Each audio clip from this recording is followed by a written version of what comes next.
the Media Roundtable. We're talking to leading voices in podcast about what they create, why they create it, and the impact they have on the world. Whether you're a member of the media or the marketing community or a podcast listener who just cares about the direction of this country and the messages you advance, we want to help you feel good about what you consume, what you distribute, and what you support. I'm your guest host, Stew Redwine, and today we're joined by Dallas Taylor. Hey, Stu. This is great. You're guest hosting, and we know each other. So how about that? I remember the first time we met, I met up with Dallas in Dallas. It's Inception. Did we watch Inception? It was probably around the time that Inception came out. You know, I think it might be a little further back. Not Memento, but maybe Dark Knight territory, maybe the last one. I think you're right. Yeah, it was around that time. Yeah. Okay, so now I'm going to read a little something about you, Dallas. We'll see how much of this you agree with. Dallas Taylor is the host and creator of 20,000 Hertz, the award-winning podcast, revealing the stories behind the world's most recognizable and interesting sounds. He is also the creative director of Defacto Sound, the sonic source for the world's most thoughtful brands, a TED main stage speaker, a regular contributor to major publications like The Guardian, Wired, The Wall Street Journal, and more, and a respected thought leader on the narrative power of sound. Does that sound accurate, Dallas? Hearing it all just back to back like that just makes me want to go take a nap or just a vacation. But yes, all of that sounds accurate and tiring at the same time. You've done good. Dallas Taylor, welcome to the Media Roundtable. Thank you. I'm glad to be here. Well, it's good to have you. And I thought, like we were talking just a bit before, you've been accompanying me on my dog walks. We recently got a dog. And so I've been listening to nonstop Dallas Taylor for weeks. Oh, gosh. Listening to 20,000 Hertz. And one of the episodes that stuck out to me that relates to the Media Roundtable, at least I think, is the space episode from season 2. Oh, yeah. Okay, so one piece of it was this idea that planets are these islands of sound. Right. And that's actually to this date still the answer to the question that I get of what's my favorite episode. We're coming up on episode 150 tomorrow. As of recording of this, it's Tuesday, June 21st, but tomorrow for me is our 150th episode. So it's pretty awesome. Out of all of those 150 episodes, the space episode, and that's the only episode that we've redone in Space Remix, remains my favorite. And the whole premise behind it is that we've seen all kinds of artist representation of planets. You know, when we see these amazing, like highly detailed planets in Alpha Centauri or something like that, these are all artist depictions. And so we see so much artistic visual depictions of these things, but I never have heard anything in the audio realm. It's like, I wonder what it would sound like on all these planets. Well, the first thing is that you would die very quickly. But if we could suspend that aspect of it, then we learn just how unique sound is in the universe and how our ears and how the Earth's atmosphere are perfectly tied together. Yeah, it was incredible. I mean, that's so cool. Congratulations. And very cool to hear that's your favorite. I've always loved the space stuff. And I couldn't believe, like, we hadn't sent as if I've been part of the space program. I cannot believe that we have not sent microphones out until now. Yeah, because it's not as important as some of the other instruments. And when I was researching this, I thought the same thing. I was like, why do we not have just a microphone out there? And then I talked to people even prior. What was it?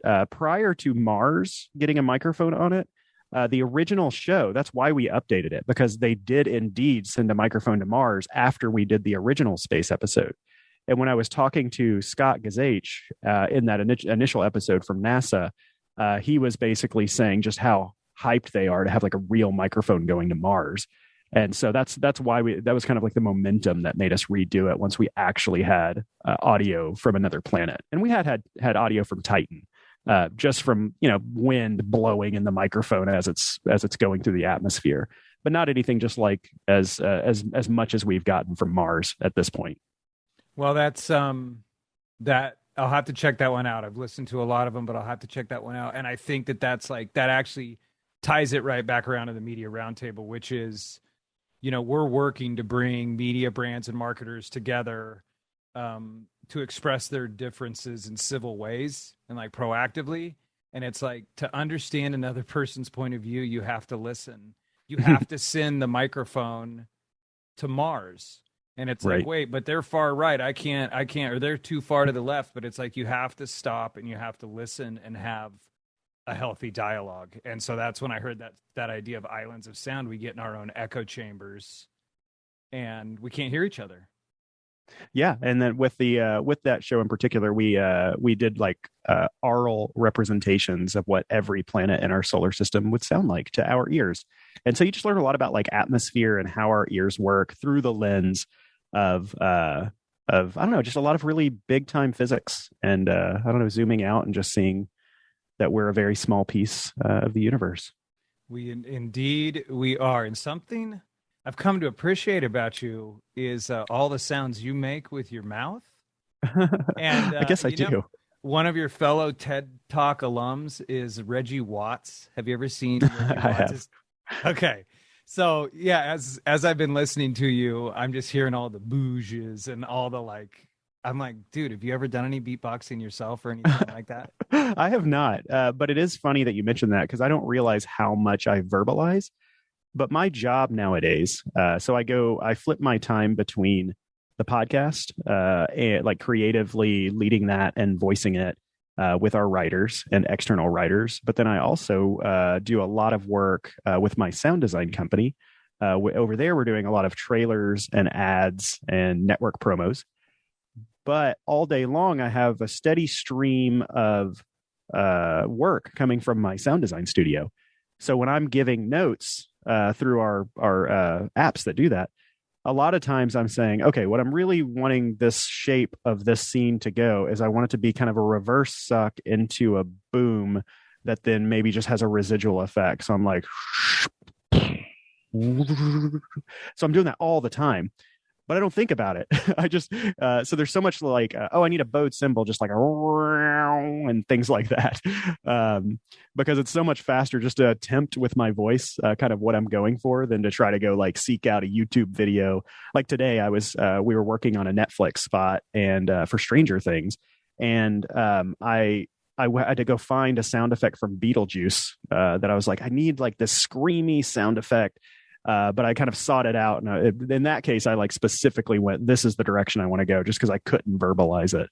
But yeah, 9 times out of 10, I'm just doing the best I can with what I have. Yeah, you just go for it. No, I love it. It's go like for it. The Mel Blanc episodes were, I had no clue. Woefully ignorant person that I am. But, man of 1,000 voices. I'm like, dude, Dallas is the man of 1,000 sound effects. I suppose so, with my mouth. Like, no question. I've always wanted to have Michael Winslow on the podcast, by the way, and he agreed to do it, but I've never followed back up. And that's a good reminder that I need to do that. Do it. Yeah. It's such a great show and I could totally see that happening. And I was thinking about the show, it's like, we want to talk about what you create and why. And I think with 20,000 Hertz and Defacto Sound, there was a little summary, a 5-word summary for the Webbies, where you did with 20,000 Hertz, you won the 2020 Webby winner and People's Voice winner for the Science and Education podcasts. And part of that was to summarize it in 5 words, and it was make the world sound better. That's right. I was writing it down because I was like, oh, what did I say? As you were saying that. Yes, make the world sound better. I kind of feel like that's what you do with both of them. Right. Yeah. So the podcast is very much geared toward. So let me rewind a little bit. So I come from a industry background of sound design for advertising in particular and networks. So what we're doing all day long are like trailers, ads, promos, things like that. I'm working with ad agencies, working with independent people, all kinds of stuff. Over time, I always had an idea that I wanted to do a piece of original content. I have owned the web address like 20,000hertz.com for like 14 years or something. But through the course of working in this industry, I always just felt like sound was shockingly undervalued, especially when we compare that to our other 4 senses. We would have entire networks of food, and we have entire, we're such visual creatures. There's so much around smell and so much around touch, and we all just accept that that's something we do as humans. But with sound, it seems like it's just only relegated to the audio wizards in a dark room to really have like an opinion of what like good and bad sound would be. And so I wanted to start to really refocus that and almost be like an Anthony Bourdain almost, but for sound. And so 20,000 Hertz started to come out of this idea that the whole world are audiophiles. I don't love the word audiophile in general because it used to be kind of someone who thinks a lot about hi-fi stereo systems, but eventually it became a gatekeeping term for audiophiles. Like you're either an audiophile or you're not, and that does not exist. Like I just don't believe in that concept. So like long story short, I wanted to make a piece like 20,000 Hertz, this long journey of discovering different things to just make everyone realize that we're all audiophiles, just like we like food and just like we like style, we like art, we like taste. And so 20,000 Hertz is just the door of welcome. Come on in. We all are on the same team here. And that we can enjoy this like we do our other senses. I completely agree. You've mission accomplished, and you're continuing to accomplish it. Oh, for sure. and I also think look,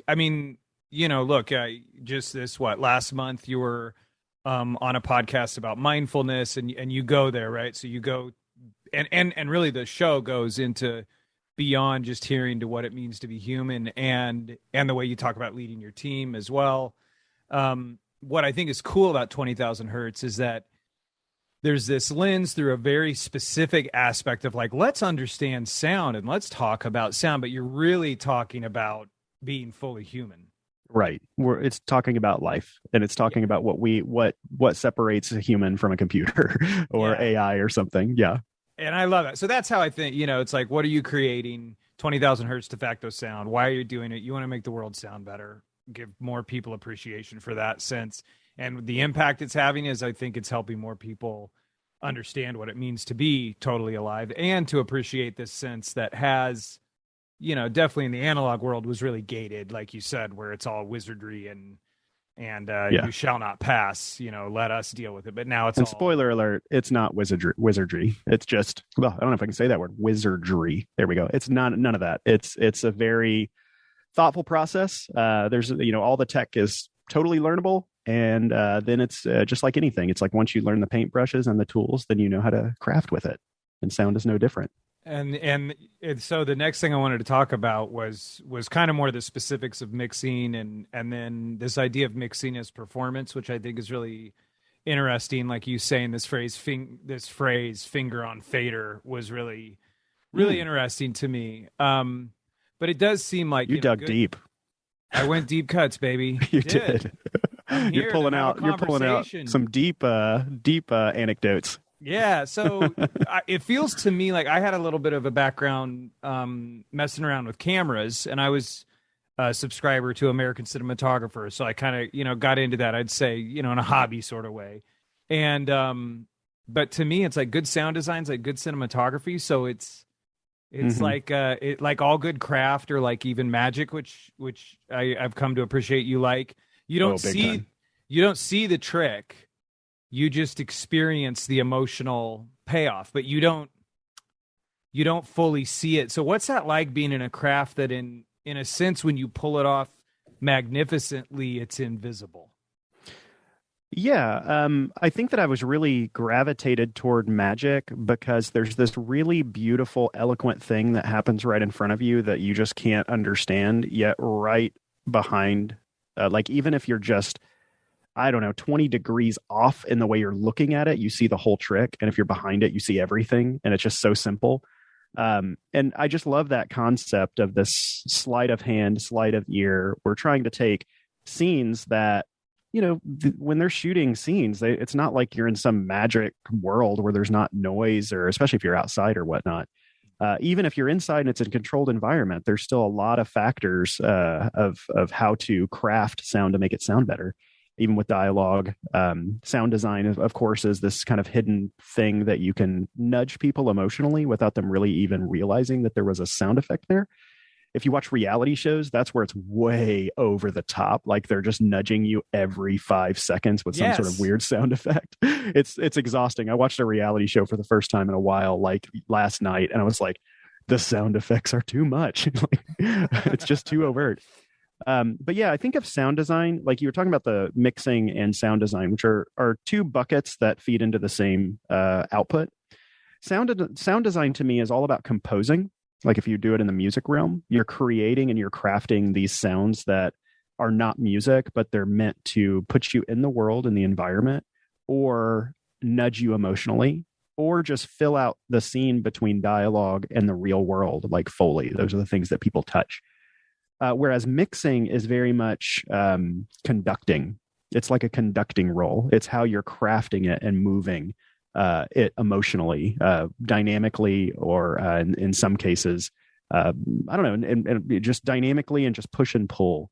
And ironically, what I wanted to do when I was a kid was to be a composer or a conductor. And so now I feel like I do that, except for I don't have to talk to, 60 people in a symphony to do it. I just build it out or talk to one sound designer or a couple sound designers. It's a much, there isn't that live aspect. And yet, in listening to you talk about it, what sounded interesting to me is like surfing or whatever, as you're riding that sound wave. I guess what I'd never thought about is that, at least in my head, what I'm visualizing finger on fader is that you're listening and adjusting on the fly, almost like you're playing a solo or something. I made that more romantic in my head, or is that kind of how it is? I would go as far as to say is after we've pre-mixed something, just getting it in the ballpark. When you have fingers on the fader, that's when you stop thinking about sound. You're just consuming the content, and you're letting the content and what's being said move you. And you're just you're just reacting with your fingers. You're like, I don't even think about mixing for the most part once it's dialed in, especially on final mixes. I'm fully 100% consumed in what the content is, and then just like a listener or a viewer. Yeah, and so all that work is going into everything that we see on these screens. That there's somebody hopefully taking that much time, care, and attention to it. And then, like you've done magnificently with Defacto, like with your Instagram and your YouTube stuff with the I know it's recent, there's stuff further back, but the Hanna-Barbera Steven Seagal fight scene. Oh right, yeah. It's all the goofy noises with a fight. I mean, it just goes to show you how those things are crafted separately. Yeah, and to fill in the audience of what that is we have on Instagram, on our Defacto Sound Instagram, and on YouTube, we post these silly videos where we're just trying to make kind of a silly statement of how sound can completely change scenes and just life.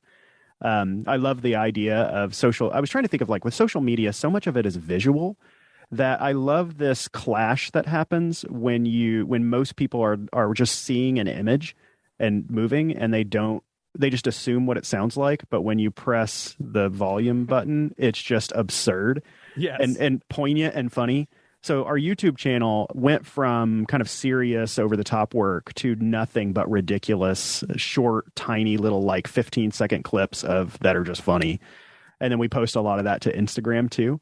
So yeah, as you can see, like, so much of what we love is just making weird stuff just to keep ourselves entertained too, between the podcast, YouTube videos, all the trailers that we do. And we collaborate with other people on passion projects too.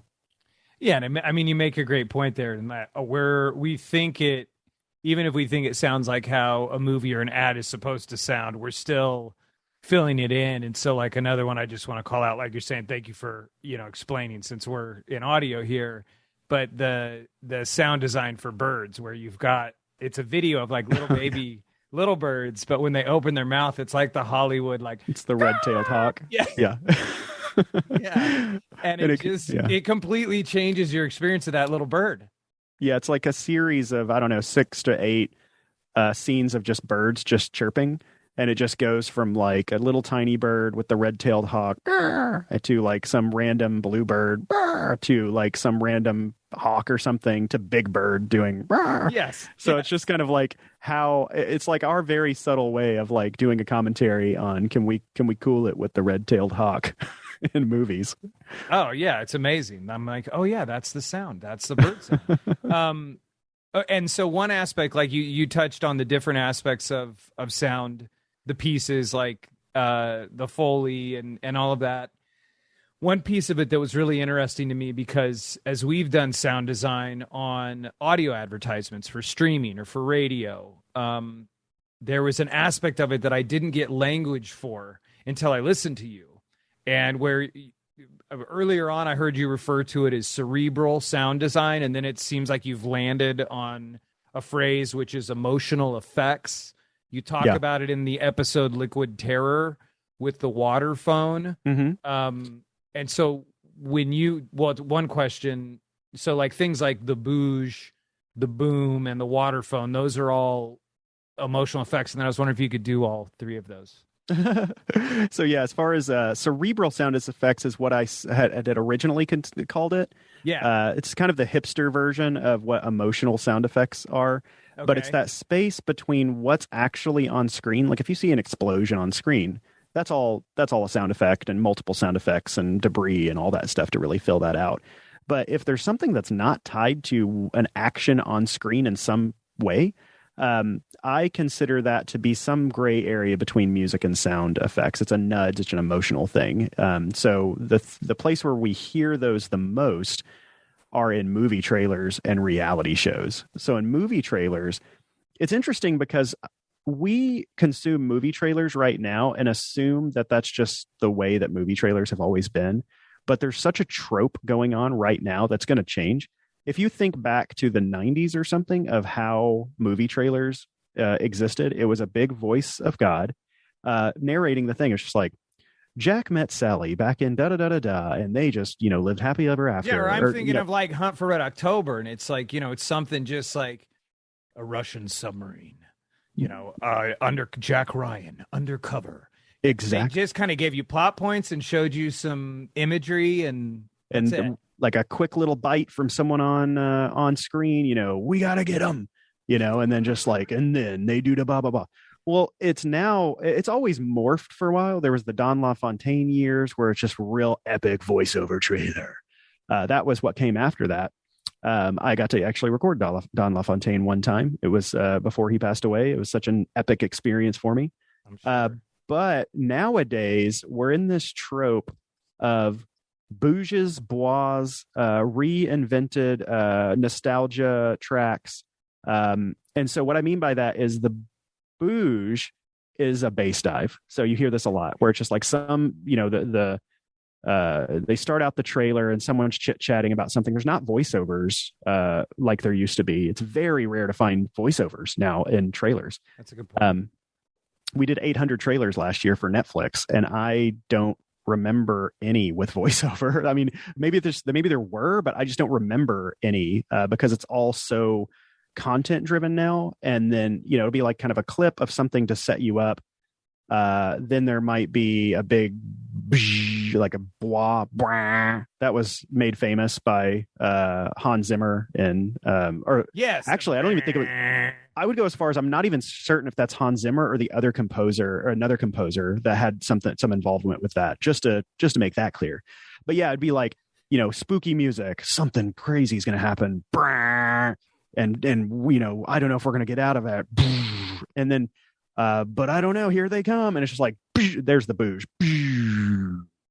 And then what's the best thing is just like, in our show, we did kind of like the right round baby, right round, like, so that they take like something from the 80s or 90s that we all know, some track, they reimagine it. That's real spooky and real like 2016 like.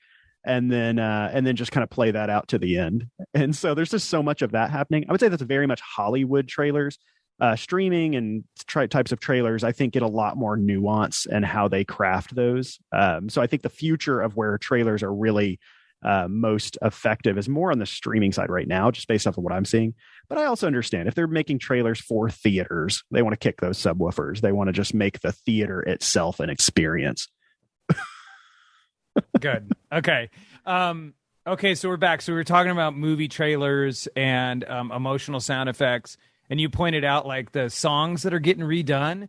So like these are songs that I put on my running playlist because they get me so pumped. But it's like Sebastian Baum's Paint It Black, Sweet Dreams Are Made of These. Like it's exactly like you're just calling it. It's like that's exactly what they did. They used one for Wonder Woman, Blue Monday.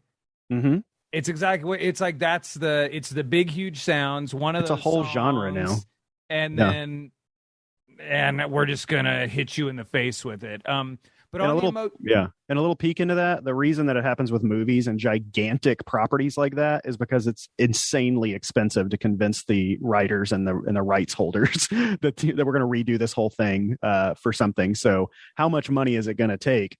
Right Said Fred to redo your track or something. Right Said Fred is an actual like artist name, right? I don't know. It's been a bit. Hey, yeah. Don't trust me. Oh, okay. I got to look that up now. Look it up. Fact check yourself. Oh, yes. It is a band. Okay. There you go. Great. See, I trust you. Right in the heart of that era. So I'm good with that. So, the Liquid Terror episode, you even talked about this thing, the water phone, that I had no clue that this thing existed. I can't do the sound. We'll play. That's as close. It's like that, but not goofy sounding. Right. It's like there's a metallic sound there, but this idea of emotional effects, it was just super helpful because it's like I have struggled to explain, hey, we don't need like it's not the sound of a car or a car engine. I like what you're saying now. It's like it's a nudge. Like what can we do to get them to feel stoked right now? Gosh, even expanding on that, like, because there's really obvious ways of utilizing emotional effects. But think of this. This is a challenge that we do a lot in commercial advertising. We do over at Defacto tons of car commercials. And so what we specialize in is taking those, like getting the best engine sounds with the best perspectives, the closest mics, multiple mics, and then just like making the most adrenaline fueled like sound design just over the top to give people feelings. That's been straightforward when we have actual engines, but now we're doing so much EV work. And so we're having to now transfer all that power and energy of an actual real sound and voice into doing all of that energy with these cars that don't make noise. And so that's something we've been on the front line of. So now we have a whole handful of spots that are all EVs, but they still have that energy and power and punch that you would get from something with a physical sound. And so that's a real challenge, trying to give someone the feeling of driving this high performance EV, but having to make up sounds that the viewer knows are not real inherently, but it doesn't draw attention to itself enough to take them out of the message. So that's been part of our big challenge lately. Not even challenge; it's just the thing that we've really been working out and figuring out how that voice is. And I think we've landed right on it.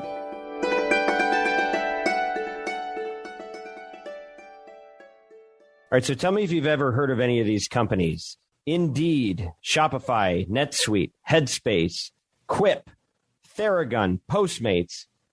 You know, I'm not only the host of the Media Roundtable, but also CEO of a company called Oxford Road, and we are the world's leading independently owned and operated audio ad agency. And what that means is that we help great companies, many that you have probably heard of on some of the other podcasts that you listen to. We help them test and scale campaigns in audio channels, with podcast being one of those leading channels. Some of the work that we do includes media planning and buying, as well as analytics, attribution, and insights. And we also have a very special way that we deal with creative and copy generation, we have our own proprietary process called Audiolytics that allows us to score ads for their persuasiveness. If you're looking to be involved in audio and you want a partner that can help work with you to make sure that you achieve unprecedented ROI and massive scale, you should get in touch with us at Oxford Road. And by the way, the only reason that we're able to do the work of the Media Roundtable is because we have a great team at Oxford Road that supports us and makes it possible. So, what we're doing is not just a podcast, but we're really trying to help brands live out their values and balance that with their business objectives, which is an increasingly hard thing to do in this world of misinformation and malice that's infecting so much of our media. But at Oxford Road, we don't want to just broker this stuff. We want to impact the industry for good. We want to raise the bar on what gets created. And Oxford Road is helping make that possible through the Media Roundtable. So if you're somebody that's interested in working with an ad agency or a partner on this type of work for your advertising campaigns, go to oxfordroad.com. It's easy to spell. And get in touch with us, or at least just sign up for our free newsletter, The Influencer. That's oxfordroad.com.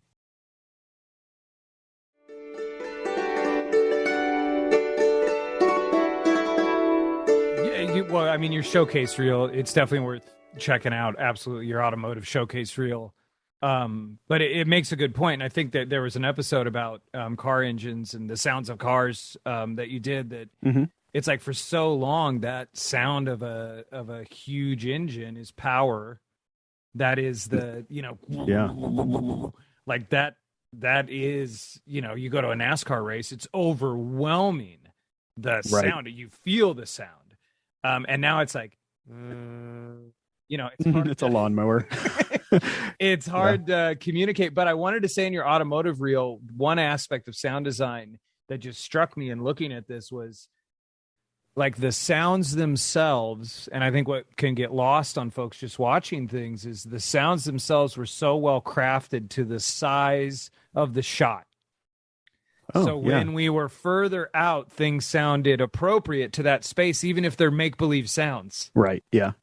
Which I think is so fascinating that you're making things sound the way we imagine or want them to sound in a complete, and you're fabricating it out of whole cloth. Well, that's the magic trick in all of it, especially because all of them in these spots, everything, when we're talking about high end, especially automotive spots, everything is redone. None of that is from the set at all. And so what we're trying to do is that balance of, especially if we're having to fake things or give people emotions, we're still doing perspectives very intensely. And if we can find a different microphone angle, because it's not just as simple as taking one microphone, put it on the hood of a car, and then just affecting it in different ways, that just doesn't work, because the hood sounds totally different than the exhaust. It sounds totally different than the inside, the interior, or the door, side, or the wheel well. Like, they all have unique qualities. And so we're trying to take, first of all, just find or record or whatever the most appropriate version of this car we can find. But then secondly, on top of that, we're picking and choosing, and we're still affecting that on top and even sweetening it or making it sound cleaner or doing all kinds of stuff, more guttural, less guttural.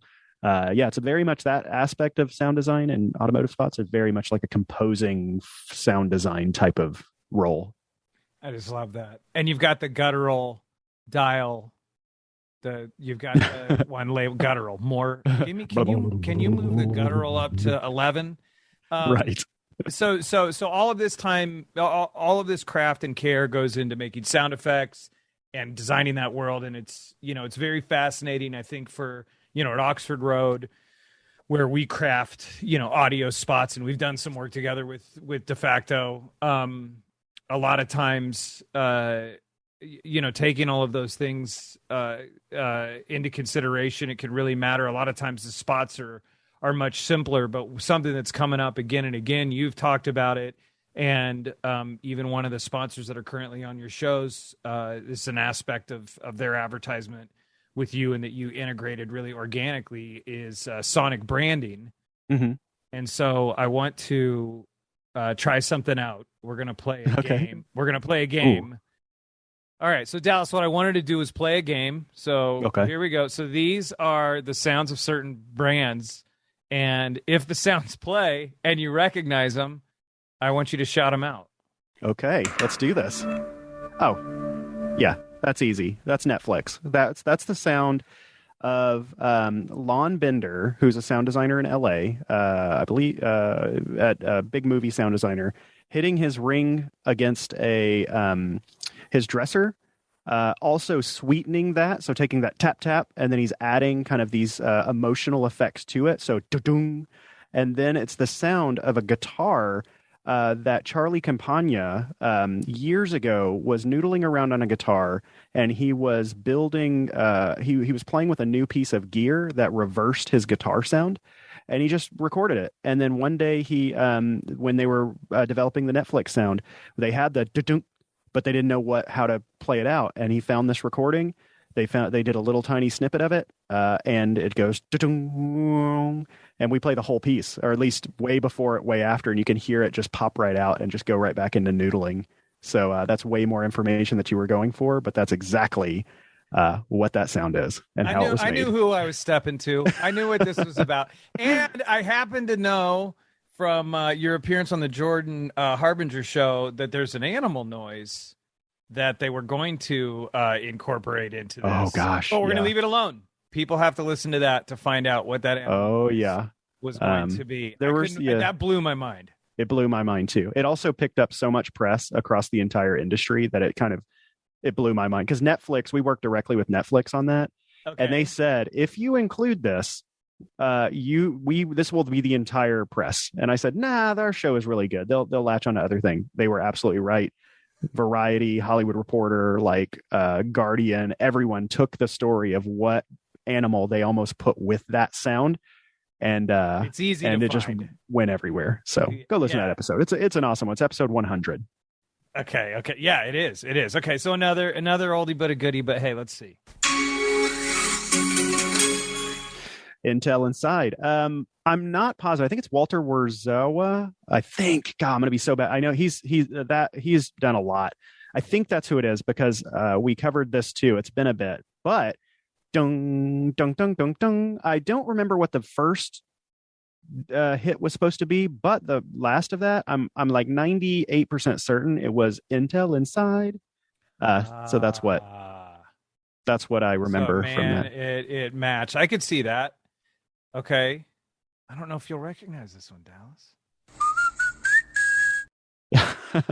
Let's see. Ba-da-ba-ba-ba. That's the I'm Loving It thing, right?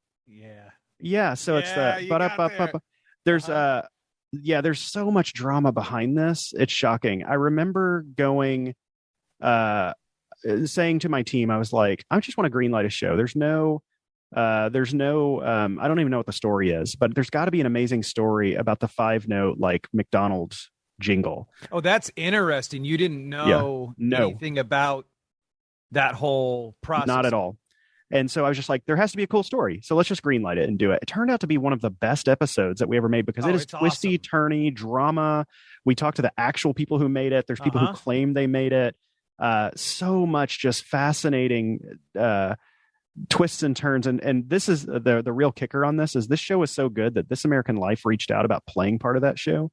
And I missed the tweet because they DM'd me, and I didn't get it until after they had already replaced that. And I was like, so heartbroken, because I was like, it's so perfect. I've been wanting This American Life has been such such a huge inspiration for how we're telling our stories, that I've always wanted to make some little thing for them, or take one of our shows. So I'm just putting that out into the world. I think it would just be awesome. I think it's a layup. You're too good. It's too good of a program. I just don't know anybody over there, so maybe we need to get Ira on the show.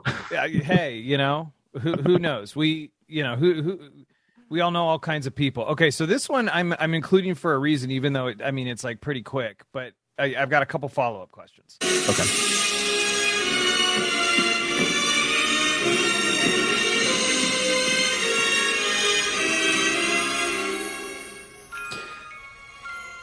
Got it?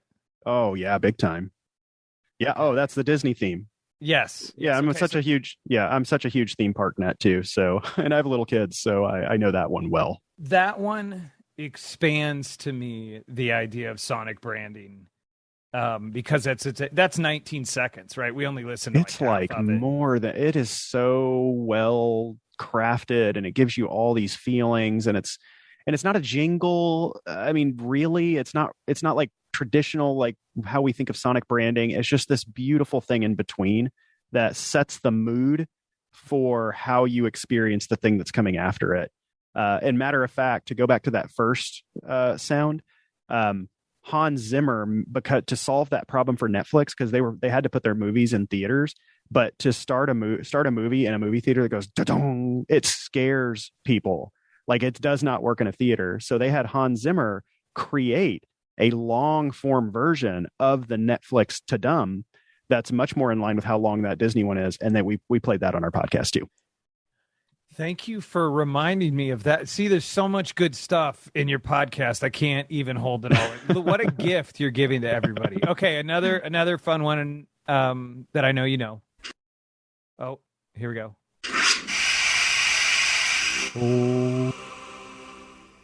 HBO, we call that the Static Angel. I think some people on the internet have called that the Static Angel. At HBO, I don't think they ever called it that. But we did a 2-part series on that and the feature presentation theme song from the 80s that goes like da na na na na na na na na na na. So anyway, that's the intro to HBO Originals. What's interesting about that is they still use it in the streaming age, yet the static makes no sense to younger viewers. And so they thought long and hard, do they need to revamp this for now streaming, not satellites, none of this stuff. But they decided it was just so iconic that they kept it as is. But on our, I don't remember if it was the first or the second part series, we talked to the person who was in the room, who was the client for that, who was the executive producer at HBO. He's now over at executive producing at Amazon. And so yeah. And alongside that, some of the top people at HBO commenting on how important that is. So that's a great another show. I love how you're just like teeing me up to tease my show. Shows. Okay, so here's one. I don't know if you've touched this one. I actually don't know. Maybe you have. But it gets into this conversation about associations, both positive and negative.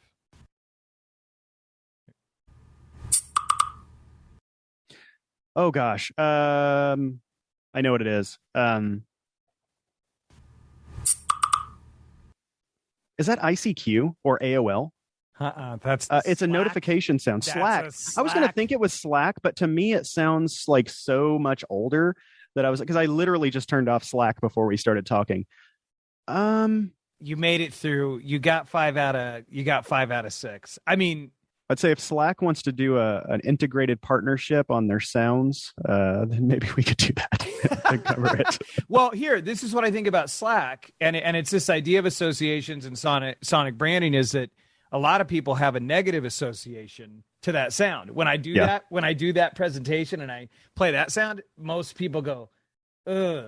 Yeah, I didn't feel good about it. I can tell you that. Something about it, and I was like, it's one that's like one of these chat apps or something, and I'm almost positive I've turned that off. Maybe I have. Right. Well, that's or changed it. Like if you've turned it off or changed it, but I just mine goes ding, like it's not that one. It's just like ding. So I must have gone in early on because it's been so long since I've heard it. So I must have changed that like the first week of working with Slack. You're not getting pugilized with that noise, but in one of the episodes you talked about the dryer sound, I think, on your dryer. The song that plays, and so there's like a negative association. So we want to have positive associations, and with one of our advertisers, one of the sponsors on the show, 20,000 Hertz, is Shopify. Right. Yeah. And I think this is where, in talking about advertising and talking about you as a host, where you used the cha-ching. Uh-huh. And what I thought was really cool was how you integrated it into your program, where you have a mystery sound. So part of 20,000 Hertz is that 20,000 Hertz will play a mystery sound. Mm-hmm. And the way you integrated the Shopify cha-ching was, we've already played this week's mystery sound, but I've got another one I want you to hear. And then it's cha-ching. And then you talk about how you use Shopify. I was really happy with that. Yeah, I was like really happy with that moment. It was my team that kind of crafted that to know where things were going to be programmed, because with our ads, it's dynamically inserted, and we have kind of these spots here, and they just knew, oh, this is a perfect opportunity to not play it here but play it here because of this and all that. But yeah, I love that. I think when people know our show, and if there's any sort of sound associated with that brand, we're always going to want to try to find an excuse to tell a little bit about the sound itself and what it means and why it's there. And that's also one of those things that I think that there's so much with a lot of these sounds, no one knows what the story is. But usually you have positive affiliations with sounds that are also represent amazing products. So, if you love content on Netflix, you're going to love that sound. If you love content on HBO, you're going to love that sound. If there's certain, there's great, or that Disney song. With that Disney song. If you like Disney, you're going to be into that. I get it. I mean, it like touches. If you're not, then you're just going to be, you're going to roll your eyes at it. Here's my question. Okay. So Netflix, I know they put a lot of time, trouble, and effort into it. The NBC chimes. So just quick history on that for the listeners is that sound, the dong, dong, dong. Thank you. There I see, because you're the expert. So thank you.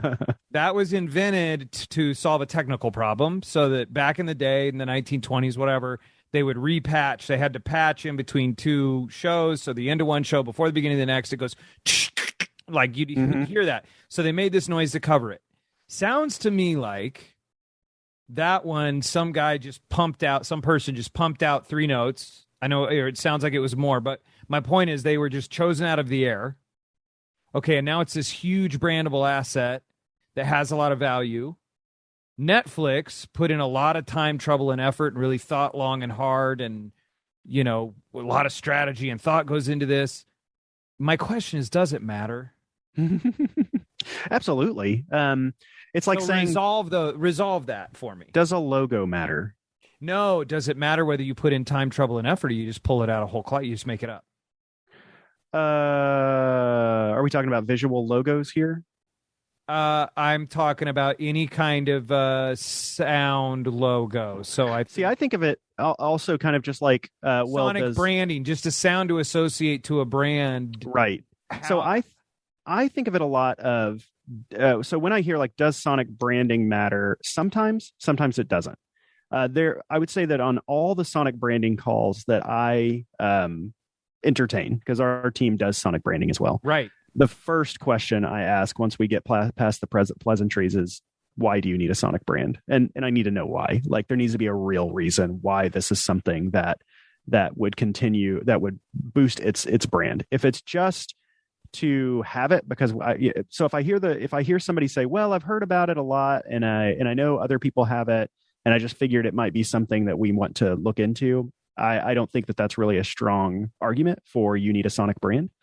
But if it's somebody saying, I need to have another mental hook to get someone's attention consistently, whether it be through advertising or programming or something, I need the thing that does more than just show you something, but it also, if you're across the room looking somewhere else, it draws your attention to it. And then I go, ooh, you need a sonic brand.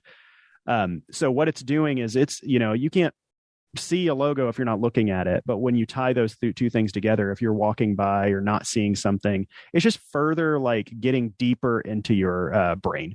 It's like yet another little like advertising tentacle that can come out and kind of pull you into it. Yeah. I mean, there's a great book, by the way. I don't know if you're familiar with it, called Blind Sight, and your episode on blind sports and some stuff other stuff you've done about relearning Bolero about cochlear implants. Mm-hmm. Obviously you've shared stuff about people who are non-sighted or who have complications when it comes to their hearing. I think you might find this interesting, and that when they have those complications, their other senses are heightened. Right. In the book Blind Sight, that's essentially what they open up with, and they talk about all the ways that our brain works beyond just those senses, where there have been some studies where, and I'm not a scientist or anything, so I'll just quote Blind Sight and you can go check it, where non-sighted individuals have been able to navigate a hallway with obstacles and not hit the obstacles. Oh, yeah. Okay. And not using a cane or anything, like, or be able there's people that ride bikes and stuff, like in right. cities. so anyway, part of Blindsight is that they talked about how a brand is simply this belief-based mental model, and that stuck with me. So that I believe certain things about the brand, and then I create a model. Like I'm creating a model of you right now as I'm talking to you, or I've known you for years. So there's the Dallas in my head, and then there's really Dallas. Right. Brand is this thing in my head that I'm associating to. And so what you're talking about with those sounds is those are the things we're going to associate to the brand. I guess my question is, does it matter how purposely the sound was created or not? Or if I just choose a sound and repeat it, will it work just as well? Oh gosh, yeah. No, I think it does matter, because the hardest jobs that we do, strategy wise at Defacto, is sonic branding by far, because we're doing the same process as a logo exploration. So if anybody's been through a branding process, when you're really trying to identify what you stand for, positioning statements, like what is it that you're trying to like communicate very clearly. A logo is part of that branding situation, and so is the sound, and thoughtfulness and craftiness in the logo itself. Craftiness. Yes. Like, I think that as humans, I would say that it's so easy to go, yes, we have to spend like loads of time and money on logos, and it's really easy for us. And this is kind of like why I make 20,000 Hertz, but it's also really easy to be like, but does the sound actually matter on the Sonic brand? And I'm like, absolutely, because there's so many ways that it could go. Like, for example, on the Netflix thing, they were talking about alternatives that were just like bubbles coming up from the earth. Like, could you imagine the Netflix logo animating like it was, and it was just like, then I would ask, do you think that matters? Because like they're grabbing attention. They have a tonality to it. They have a vibe that works on comedy, drama, whatever. Like, it takes a lot of effort and thought to straddle like a line that is going to represent so many different genres of content. If we're speaking on content things. Yeah. And I think to kind of in responding to you, then if I think of the NBC chimes, because that's kind of what stuck in my head. Right. It's like, yeah, some guy just made it up. See, he's like, hey, I need a sound right now. Give it to me. And I'm like, let me slow down. He needed something pleasant. He needed something of a certain duration. There was more of a why behind it. They didn't just do a car horn, like in between the programs, because the NBC one kind of threw me for a loop. And put yourself in the mind of that moment. And so that moment, when this was even the inception of this came, what would happen when they were doing that patch cable? But if anybody's ever plugged in or unplugged a guitar, that's what it sounds like. It goes and then, and back then you were moving from one studio to another.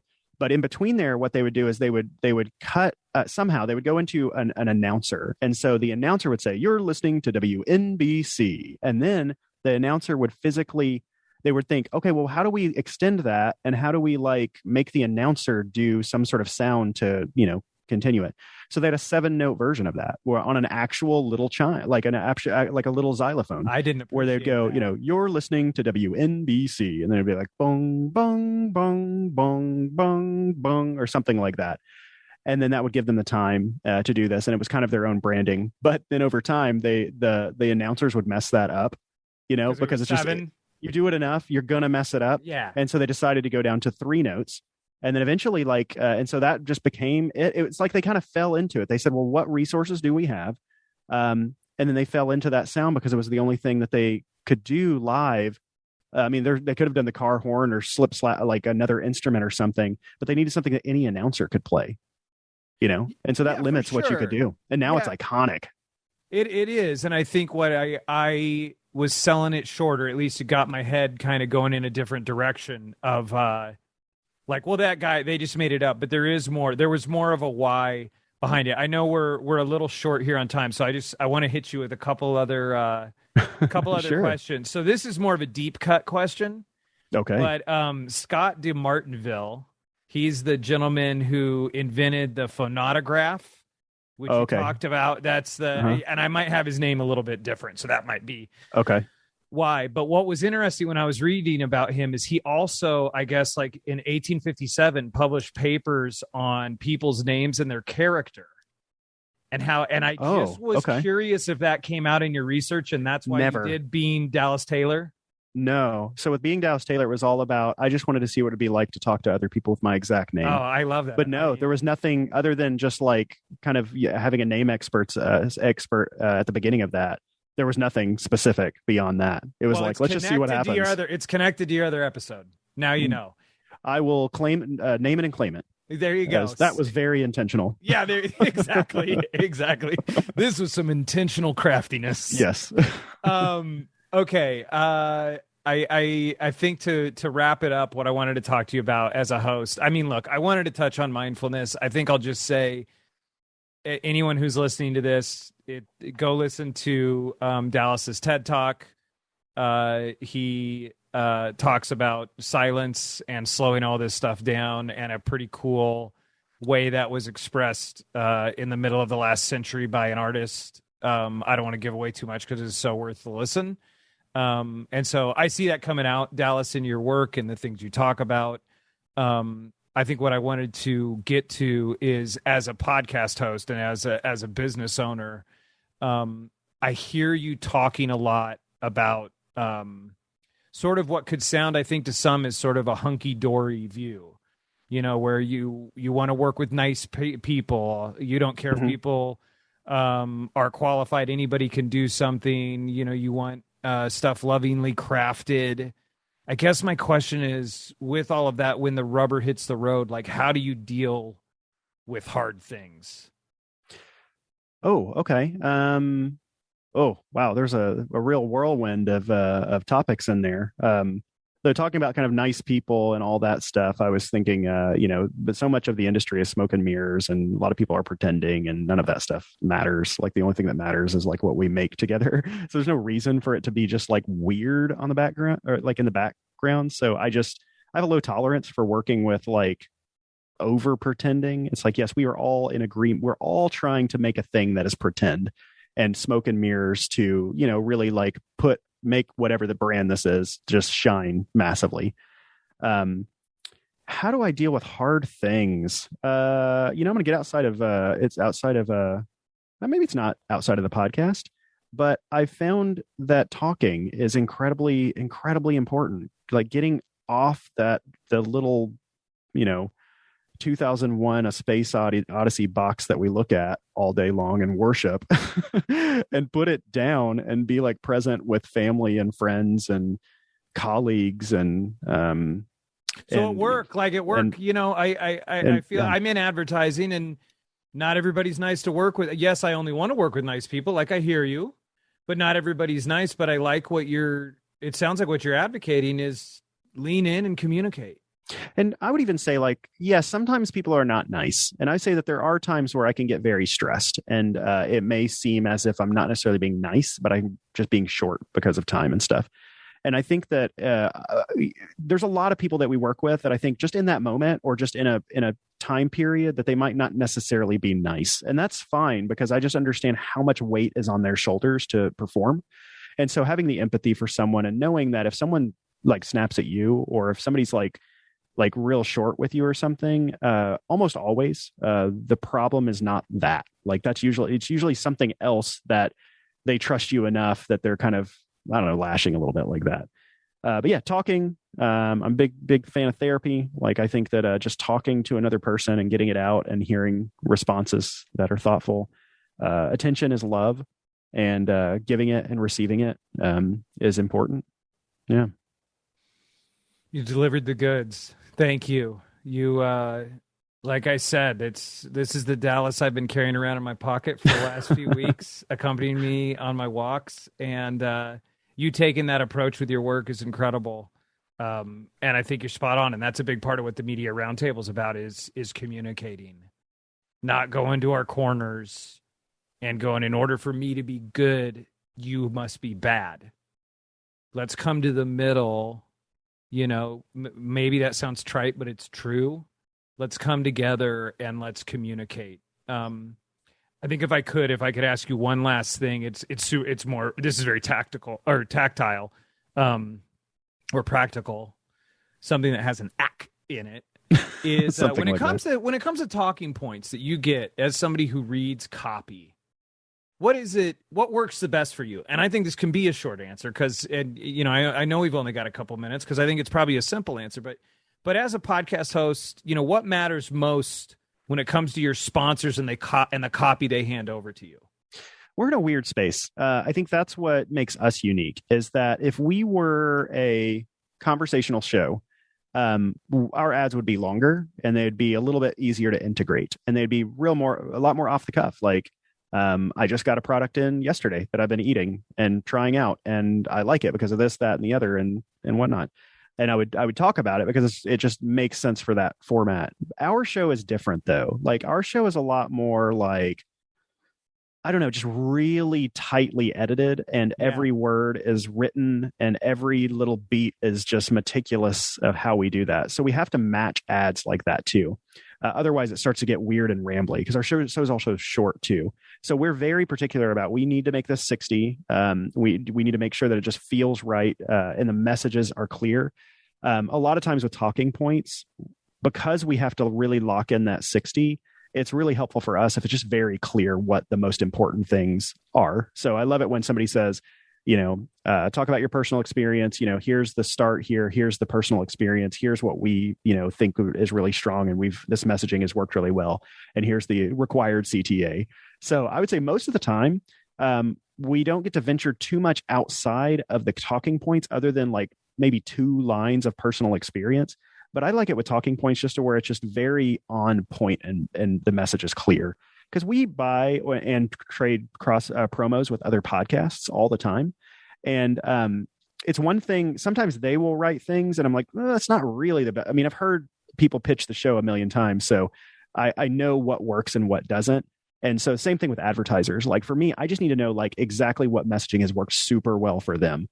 Beyond that, I won't take ads that I wouldn't believe in or lie about or anything like that anyway. So it's like, if it's even on our air, it's because I feel ethical about it in some way. Beyond that, it's just making sure that messaging is clear. And sometimes the message will say, say specifically that you like this or that or whatever. And if it's something that's just adjacent and it's just like, I can't be so literal on a certain thing. It's a very fine line. It's like if someone says, like, for me, I'm very thankful that, I have my hair. But if someone says like, tell a personal experience about hair loss, I'm like, thankfully, I haven't had that problem or whatever. So like, I haven't had to do that. So like, I have to rearrange the messaging a little bit. And say like, I know a lot of people struggle with this sort of thing, but you can do this. So I think it's just like, but that's all makes sense. And so as long as I'm just feeling authentic to every little thing that's crafted, but then I have a very clear guidebook of the messaging. That's what's really important in the talking points. Brief, clear, potent. Right. Yeah. And with Shopify, you happen to use Shopify, so cha-ching. We do. Like if we actually use a thing or something that I've been really hyped to use, there's been multiple things that I've done ads for years ago, and I just pay for them now. I mean, the campaigns are long gone, but I just like them. So I just pay for them as a normal person. That's what it's about. We only advertise products we believe in and would use ourselves at Oxford Road. And so we're right there with you. And it's good to know Dallas Taylor's out there with Defacto Sound, 20,000 Hertz. Check it out.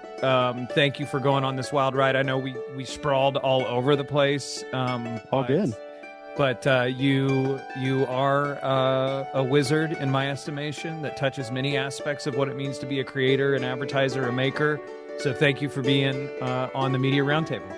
Thank you. Well, this was so fun. It was so fun to catch up with you and be here, because Oxford has been very kind to us in many ways, and it's always a nice email to get with anybody with that little domain in their name. Thank you, Dallas.